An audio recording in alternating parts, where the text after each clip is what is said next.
ఆశీర్వాదం నాకు ఇచ్చిన ఈ సమయం బట్టి నేను మహిమపరుస్తున్నాను. మొదటగా మనం ఈ రోజును బట్టి సంతోషిస్తున్నాము. దేవుడు పునరుత్థాన దినముల గురించి మనం ఈరోజు మాట్లాడుకోబోతున్నాము. అయితే మనం తెలుసుకోవాల్సిన విషయం ఏంటంటే, యేసు ప్రభువుల వారు మాత్రమే మరణం నుండి ఫస్ట్ బయటకు వచ్చేదా, లేక ఇంకెవరన్నా లేపబడ్డారా? తేడా ఉంటుంది. చెప్పేదాన్ని మంచిగా అర్థం చేసుకోండి. యేసు ప్రభువుల వారు మాత్రమే మరణము నుంచి బయటికి వచ్చిన వారు కూడా ఉన్నారు. భక్తులు కొంతమందిని ఎవరు బైబిల్లో మొట్టమొదటిగా ఏలియా ఒక చిన్నవాడిని బ్రతికిస్తాడు, అంటే మరణము నుంచి లేపుతాడు. రెండవదిగా రాజుల గ్రంథంలో ఎలీషా ఒక అతన్ని చాలామంది ఉన్నారు. మరణించి తిరిగి బ్రతికినవారు, తిరిగి లేపినవారు వేరు, తిరిగి బ్రతికినవారు వేరు, మరణించి తిరిగి లేచిన వారు వేరు. మీరు శ్రద్ధగా వినాలి. మొదటగా భక్తులు కొంతమంది ప్రజలను లేపించారు. ఇప్పుడు లేపిన వారు ఎవరు? ఇక్కడ చూసుకుంటే ఏలియా ప్రవక్త. సరే, ప్రవక్తలు కొంతమంది మనుష్యులను, కొంతమంది భక్తులను, దేవుని యందు భయభక్తులు కలిగిన వారిని కానీ, లేకపోతే అధికారుల కుమారులు కానీ బైబిల్లో మనం చూసుకుంటే ఉంది, చదువుతూ ఉంటే తెలుస్తుంది. కొంతమందిని లేపింది ఎవరు? ప్రవక్తలు కొంతమంది జనులను, కొంతమంది భక్తులను లేపింది. ఇప్పుడు లేపిన వారు ప్రవక్తలు, లేపబడిన వారు ఎవరు? భక్తులు అని సామాన్య ప్రజలు కానీ అనుకుందాం. కానీ తిరిగి లేచిన వారు, మరణించి తిరిగి లేచిన వారు యేసు ప్రభు ఒకరే. అయితే ఇప్పుడు ఇప్పుడు ఏలియాను తీసుకుంటే, ఏలియా ఒక చిన్నవాడిని మరణము నుంచి లేపితే మళ్ళా చిన్నవాడు మరణించకుండా ఉన్నాడా? లేడు. మరలా చిన్నవాడు మరణించడం జరిగింది. పోనీ అయితే ఈ వ్యత్యాసం ఏంటంటే, తండ్రి అయిన దేవునికి ఏలియా ప్రార్థించగా తండ్రి అయిన దేవుడు ఏలియా మొరను విని ఇక్కడ ఒక చిన్నవాడిని బ్రతికించెను అని ఉంటుంది. ఓకేనా? అయితే ఏలియా తండ్రికి విధేయుడుగా ఉండడం వలన ఆ చిన్నవాడిని, ఏలియా యొక్క మొర విని తండ్రి ఆ చిన్నవాడిని బ్రతికించిండు. ఓకే, మరణించి తిరిగి లేచిండు. అయితే కొన్ని దినముల తర్వాత ఆ చిన్నవాడు మరణించడం జరుగుతుంది. ఇదే విషయానికి వస్తే ఇక్కడ లాజరును యేసు ప్రభువు బ్రతికించడం జరుగుతుంది. యోహాను సువార్త 11:5. ప్రేమించాను సరిపోతుంది. యేసు మొదటగా ఎవరిని ప్రేమించాడు? మార్తను, లాజరును యేసు ప్రభువు ప్రేమించినట్టు చూస్తాను. కొంచెం కిందికి వెళితే మార్త యేసు ప్రభు వచ్చుడు చూసి యేసు ప్రభు వద్దకు వెళ్ళి, అయ్యా నువ్వు ఇక్కడ ఉంటే నా తమ్ముడు మరణించేవాడు కాదు, నువ్వు ఇక్కడ ఉంటే మరణించేవాడు కాదు అని అంటారు. తర్వాత ఇంకా కొంచెం కిందికి వెళ్తే, నువ్వు నమ్ముచున్నావా, నేను లాజరును బ్రతికిస్తానని నువ్వు నమ్ముచున్నావా అని యేసు ప్రభు అడగడం జరుగుతుంది. అప్పుడు మార్త ఏమంటదంటే, అయ్యా నీవు దేవునికి ఇష్టమైన కుమారుడు, నీవు అడిగితే దేవుడు ఏమైనా చేస్తాడు, కాబట్టి నువ్వు అడిగితే ఖచ్చితంగా నువ్వు లేపితే ఖచ్చితంగా నా తమ్ముడు లేస్తాడని నేను నమ్ముతున్నాను అని అంటది. అక్కడికి అయిపోయిన తర్వాత ఇక్కడ ఇద్దరు మరియలు ఉంటారు, మార్త మరియా ఇద్దరు ఉంటారు. అయితే ఇప్పుడు ఇక్కడ మనం తెలుసుకోవాల్సిన విషయం ఏంటంటే, ఇక్కడ లాజరును యేసు ప్రభు 3 అయితే ప్రవక్తలు ఎవరు కానీ చనిపోయిన వారిని లేపేటప్పుడు ఒకటి చనిపోయిన వెంటనే లేపారు, లేదా చనిపోయిన కొంత సమయం తర్వాత లేపడం జరిగింది. కానీ మరణించిన వ్యక్తి సమాధిలో పెట్టిన తర్వాత 3 రోజుల తర్వాత లేపడము ఒక యేసు ప్రభు మాత్రమే లేపడం జరిగింది. దీనికి గుర్తు మరణము పైన సర్వాధికారము కలదని యేసు ప్రభువు నిరూపించుకోవడానికి, అంటే జనులందరికీ తెలవడానికి యేసు ప్రభువు దాన్ని ఒక క్రియగా చేయడం జరిగింది. అయితే 1 కొరింథీ 15:54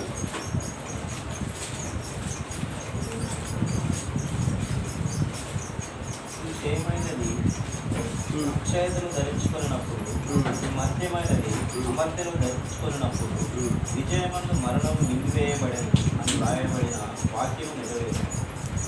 ఇక్కడ ఏం జరుగుతుందంటే, క్షయమైనది అక్షయమైనప్పుడు మరణమును ఇంతవరకు ఏది మృంగివేయలేదు. అనేక మంది రాజులు, అనేక మంది ప్రవక్తలు, అనేక మంది దేశభక్తులు, ఎంతోమంది ధనవంతులు ఉన్నా కానీ మరణం నుంచి ఎవరు తప్పించుకోలేదు. ఈ లోకములో అనేక మంది దేవతలు, దేవదూతలు అనబడిన వారు ఉన్నప్పటికీ ఎవరు మరణమును జయించలేదు. ఎవరు మరణమును గురించి ఈ విధమైన మాటలు మాట్లాడలేదు. ఓ మరణమా నీ ముల్లెక్కడా అని పలికిన మన దేవుడైన యేసు ప్రభు యొక్క గొప్పతనమును మనం తెలుసుకోవాల్సి ఉన్నది. ఎందుకంటే మరణము ముళ్ళు విరిచి మరణము పైన విజయం సాధించిన వాడు ఒక యేసు ప్రభు మాత్రమే. ఇది మనం తెలుసుకోవాల్సి ఉన్నది. అయితే ఇక్కడ కొంతమంది బ్రదర్స్ షెఫీ లాంటి వారు ఏమంటారంటే, యోనా అయితే ఏ విధంగా 3 రోజులు తల్లి మన చేప కడుపులో ఉన్నాడో అదే విధంగా యేసు ప్రభు కూడా సమాధిలో 3 రోజులు ఉంటానని ఉంది. కాబట్టి యోనా అయితే బ్రతికే ఉన్నాడు, యేసు ప్రభు కూడా బతికే ఉన్నాడు, కాబట్టి దీన్ని మేము ఒప్పుకోము అనేసి అంటారు.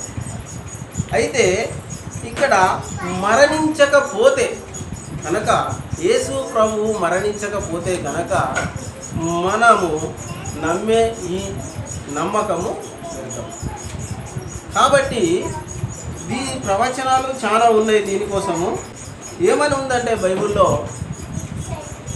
మా నమ్మకము వ్యర్థం కాకున్నట్లు నీవు మరణించిదివి, నీ మరణం పైన మాకు నమ్మకం ఉన్నది, కాబట్టి మేము ఇదంతా చెప్తానం అనేసి ఉంటుంది. భక్తులు మాట్లాడుతూ ఉంటారు. ఇప్పుడు యేసుప్రభుల వారు మరణించారు. మరణం యొక్క ముళ్ళును విరిచి మన కోసము, మనము ఆయనతో పాటు ఉండడానికి మనకు ఒక మంచి అవకాశము ఇచ్చారు. మరణం ఎందుకు వచ్చింది అంటే, ఆదాము అవ్వ పాపం చేయక మునుపు మరణం ఉన్నదా? లేదు. ఆదాము అవ్వ దేవునితో పాటు ఉన్నారు, అప్పుడు పాపము లేదు. పాపము లేకపోతే మరణము లేదు. ఆదాము అవ్వ ఎప్పుడైతే పాపము చేసిరో అప్పుడు మరణం వచ్చింది. కొంతమంది ఏమంటారంటే, ఇది శారీరక మరణమా, ఆత్మీయ మరణం. అయితే ఆదాము అవ్వ పాపము చేయక మునుపు మరణమే, అది ఆత్మీయ మరణమా కానీ శారీరకమైన మరణం కానీ ఉందా? లేదు. ఏ రకంగా చూసుకున్నా సరే లేదు. ఎందుకంటే వాళ్ళు దేవునితో ఉన్నారు. దేవుని దగ్గర మరణం ఉంటుందా? ఉండదు. దేవుని దగ్గర మరణం ఉండదు. దేవుని దగ్గర శ్రమ ఉండదు. దేవుని దగ్గర బాధ ఉండదు. దేవుని దగ్గర సంతోషమే ఉంటుంది, సమాధానమే ఉంటుంది, విశ్రాంతి ఉంటుంది. అయితే దేవుడు ఆదాము అవ్వను చేసినప్పుడు మరణము లేదు. ఎందుకు మరణం లేదు అంటే, వాళ్ళు పాపం చేయలేదు. పాపం వలన వచ్చే జీతము మరణము. ఇప్పుడు ఆదాము అవ్వ పాపం చేసి మరణించారు. పాపం చేయకపోతే మరణం ఉందా? లేదు. అయితే అది శరీరకమైన మరణమా, ఆత్మీయ రకమైన మరణం అనేది అది మనం తెలుసుకోవాల్సి ఉంటుంది. దీని గురించి దేవుని చిత్తం అయితే తర్వాత మాట్లాడుకుందాం. అయితే యేసు ప్రభుల వారు మన కోసము ఇంత చేస్తే ఎవరో ఏదో అన్నారని సోమ లాంటి వారు ఉంటారు. ఇప్పుడు మన విషయానికి వద్దాం. మరియా కిందనే కడలే లేచి 5 గంటలకే లేచి ఏం పట్టుకొని పోతుంది? అత్తరు పట్టుకొని పోతుంది. సమాధి యుద్ధకు అత్తరు పట్టుకొని పోతుంది పూయడానికి. మరి శిష్యులు ఎక్కడున్నారు? ఇంట్లో వండుకొని ఉంటారు. అంతే కదా, శిష్యులు ఎక్కడున్నారు? వాళ్ళు ఇంట్లోనే ఉంటారు. మరియా ఒకతే పోతుంది 5 గంటలకు చీకట్ల. అంటే ఆమెకున్న విశ్వాసము మరి మిగతా వారికి లేదా? లేదు. క్రియలు లేని విశ్వాసము కృతం. ఇప్పుడు మరియా పొద్దునల లేచి బిందెన కడల వేసి యేసు ప్రభుల వారి శరీరమునకు అత్తరు పూయడానికి అత్తరు గుడ్డి పట్టుకొని పోతుంది. మిగిలిన భక్తులందరూ ఆయన సూచక క్రియలు చేయంగా ఉంటారు లేరా? యేసు ప్రభు మిగతా వారిని లేపినప్పుడు 3 లేపుతాడు యేసు ప్రభు లేరా? గుడ్డివారికి కన్నులు ఇచ్చినప్పుడు లేరా? కుంటివారికి కాళ్ళు ఇచ్చినప్పుడు లేరా? అద్భుత కార్యాలు చేసినప్పుడు లేరా? నేను మళ్ళా లేస్తారా నాయన అని చెప్పినప్పుడు లేరా? ఉన్నారు, వెంటనే ఉన్నారు. ఆయన 5 రొట్టెలు 2 చేపలు చేసినప్పుడు లేరా? అద్భుతం చేసినప్పుడు లేరా? ఆహారం తినలేదా? ఆయనతో లేరా? ఉన్నారు. ఆయన వెంటనే ఉన్నారు. ఆయన అద్భుత కార్యాలు చూసిర్రు, ఆయన ఆశ్చర్య కార్యాలు చూసిర్రు. కానీ ఆయన తిరిగి లేస్తాడంటే నమ్మిరా? నమ్మలే. పోనీ మరియ నమ్మిందా? మరియ కూడా నమ్మలే. ఆయన మీదున్న ప్రేమతోటి అత్తరు ఆయన దేహంకు పోయడానికి తీసుకొని పోయింది. ఆయన ఏమని చెప్పిండు? నేను 3వ దినం లేస్తా అని చెప్పిండు. 3వ దినం లేస్తా అని చెప్పినప్పుడు ఆయన లేచి ఉంటాడు అనుకున్నప్పుడు ఆమె అత్తరు తీసుకొని పోద్దా? కదా. అయితే ఆయన మీద ఉన్న ప్రేమ కొద్దీ ఆమె అత్తరు తీసుకొని వెళ్ళడం జరిగింది. కానీ మిగతా శిష్యులు ఇట్లనే ఉన్నారు. మళ్ళీ ఆమె పోయి వాళ్ళకి చెప్పి యేసు ప్రభు లేచిండు అని చెప్పే దేవదూత వార్త చెప్పేదాకా మొదట ఆమె ఏమని చెప్తుంది? ఆయన దేహము లేదు, ఎవరు ఎత్తుకొని పోయిర్రు, ఆయన దేహమును ఎక్కడో దాచిర్రు అని చెప్తుంది. మళ్ళీ రిటర్న్ 2వసారి వెళ్ళినప్పుడు దేవదూత కనబడి చెప్పి అది అంత ప్రాసెస్ జరుగుతుంది. తోమ విషయానికి వస్తే ఇప్పుడు ఇదంతా జరిగినాక దేవుడు తాను కనుపరుచుకున్నప్పుడు తోమ అక్కడ ఉండడు. వీళ్ళందరూ ఇంట్లో కూర్చొని బాధపడుతుంటే మరి తోమ ఎక్కడికి పోయినట్టు కాదా? సరే, ఆయన ఏదో ఆయన అవసరాన్ని ఇస్తాం పోయిండే అనుకుందాం. మరి ఈరోజు చెప్పారు, మిగతా వాళ్ళైతే చెప్తారు కదా శిష్యులు, ఇట్లా ప్రభువు మాకు కనపడ్డాడు, లేచిండు, ఆయన పునరుద్ధానుడు అయ్యిండు, మేము చూసినామని చెప్తే ఏమంటాడు తోమా? ఆయన చేతి రంధ్రములో వేలు పెట్టాలా, ఆయన ప్రక్కటెముకలో వేలు పెట్టి కానీ నేను నమ్మను అంటాడు. మరి ఇప్పుడు ఈరోజు మనం ఎట్లున్నాం? ఈరోజు ఈ భక్తి, మన భక్తి ఎట్లున్నది? తోమా భక్తికి మన భక్తికి ఏమన్నా తేడా ఉందంటారా? లేదు. ఎందుకంటే మనము చూసి నమ్మిన వారికన్నా చూడక నమ్మిన వారు ధన్యులు అని దేవుడు చెప్పిండు. ఓకే, మనం చూడకుండా నమ్మినాం, బాగా ధన్యులమే, చాలా మంచి ధన్యులం మనం. ఆ దేవుడు మనకిచ్చిన ఆది. అయితే దాన్ని మనం ఎంతవరకు కాపాడుకుంటాం అనేదే మనకి ఇక్కడికి వచ్చాం. కొందరికి పాటలు పాడే వరం ఉంటుంది, పాడతారు. కొందరు వాక్యం చెప్పే వరం ఉంటుంది, చెప్తారు. కొందరు ప్రార్థన చేయగలుగుతారు, కొందరు ఏం చేయరు. నాలాంటి అవకాశం ఉన్నా లేకున్నా, పనిని బట్టి శ్రమను బట్టి. కానీ నీ విశ్వాసము క్రియారూపకంగా లేనప్పుడు నీ విశ్వాసము క్రియారూపకంగా లేనప్పుడు వ్యర్థము. అయితే ఇప్పుడు ఇక్కడ మరియా తన ప్రేమను క్రియారూపకంగా చూపించింది. భక్తులు కొంతమంది వెళ్ళిరు, పరిగెత్తుకొని వెళ్ళిరు చూడడానికి. కొంతమంది ఇంట్లోనే ఉన్నారు. దేవుడే వాళ్ళ యుద్ధకు వచ్చిండు. నీ విశ్వాసము ఏ రూపకంగా ఉంది అనేది చూసుకోవాలి. దేవుడు ఎంతో గొప్పవాడు. దేవుడు సర్వశక్తిమంతుడు. మరణము ముళ్ళును విరిచి మరణముకు విజేతగా నిలిచినవాడు. మరణమును మృంగివేసి మరణముపై విజయం సాధించిన దేవుడు, ఏకైక దేవుడు యేసు ప్రభు ఒక్కడే. అందుకే యేసు ప్రభువును మనం నమ్ముకున్నాం. ఈ లోకంలో మనం ఏం సంపాదించినా, ఏమున్నా, ఏం లేకపోయినా, కొంతమంది సంపాదన ఇష్టపడతారు, కొంతమంది సంపాదన ఇష్టపడడం తప్పు కాదు, కానీ దేవుని కంటే ఎక్కువగా ప్రేమించడం తప్పు. అయితే దేవుడు మనకిచ్చిన ఆధిక్యతను మనం కాపాడుకోవాలి. మనం నమ్మకంగా ఉండాలి. క్రియారూపకంగా దేవుణ్ణి ప్రేమించాలి. దేవుడు అంటే ఇష్టమే, ఓకే, దేవుడు అంటే ఇష్టమే. దేవుడు నమ్ముకున్నాం అంటే ఓకే, దేవుని నేను నమ్ముకున్నా, యేసుప్రభువే నిజమైన దేవుడు, ఆయనే నా రక్షకుడు, బస్ అయితే పాట లేదు, వాక్యం లేదు, ఏం లేదు. ఏమైంది? అయిపోయింది. నిజమైన దేవుడు ఎవరయ్యా? యేసుప్రభు. నమ్ముకున్నావా? బాప్తీసం తీసుకున్నావా? తీసుకున్నావా? పరలోకంలో ఉంటావా? ఉంటావా?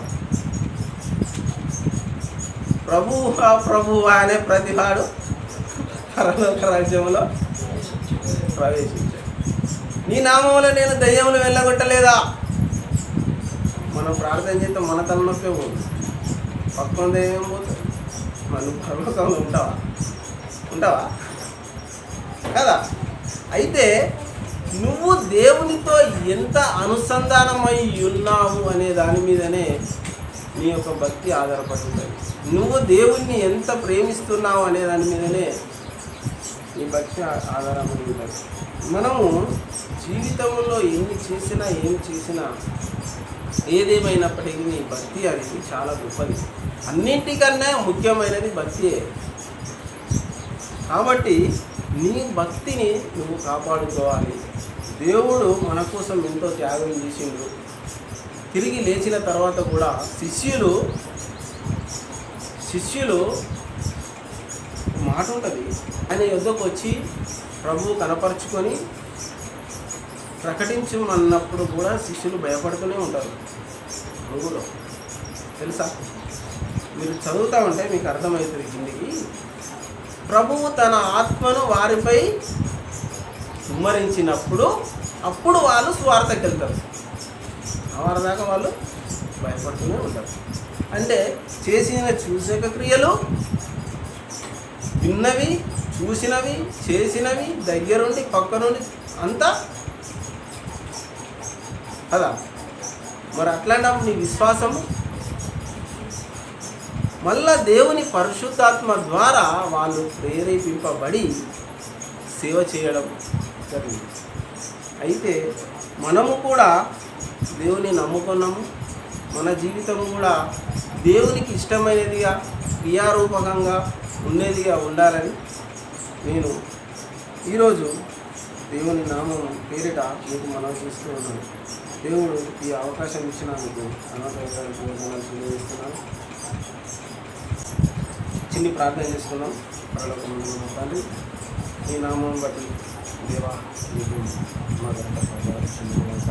ఇదిగో నాన్నని ఇచ్చిన అవకాశం బట్టి దేవానికి కృతజ్ఞతాస్తుతులు చెల్లిస్తున్నాను. తెలిసి తెలియని జ్ఞానంతో, నాకున్న కొద్దిపాటి జ్ఞానంతో మీరు ప్రేరేపించిన ప్రేరణను బట్టి కొంచెం చెప్పడం జరిగింది. నాయన విన్నవారు గ్రహించినట్లు, తమ హృదయంలో నింపుకున్నట్లు, తప్పులు పొరపాట్లు కనుక నేను చెప్పి ఉంటే నన్ను క్షమించమని యేసుక్రీస్తు నామములో ప్రార్థించి పత్రికగా చూస్తున్నాం.